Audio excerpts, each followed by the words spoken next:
झलके बदाल पूरा कहवा से तुरती सी रवलू ना हो।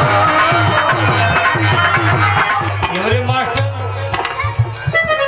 ये कोनो आज के गीत बजावत है।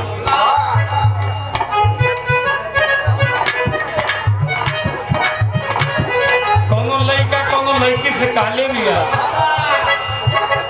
बाड़ू नहीं हर में लड़कन के पहला है।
नमस्ते भैया के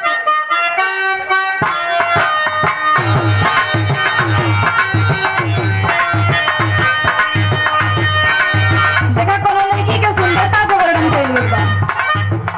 गजब के रूप तो हर गजब सूरतिया तू पवलू ना हो।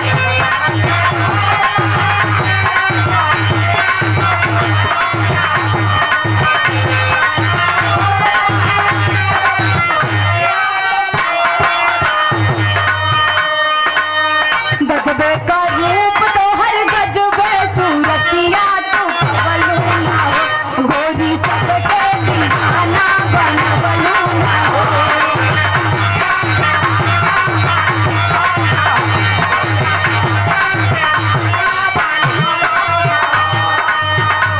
और एक लाइन कहो।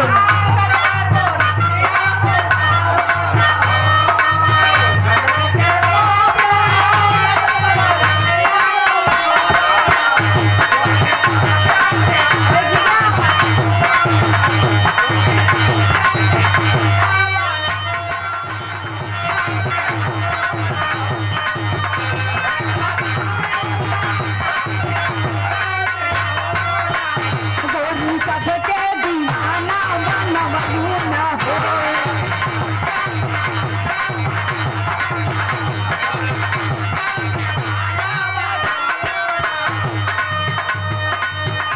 देखा 51 रुपए का आशीर्वाद दीदी के बड़े पापा भैया फोन का नंबर है बस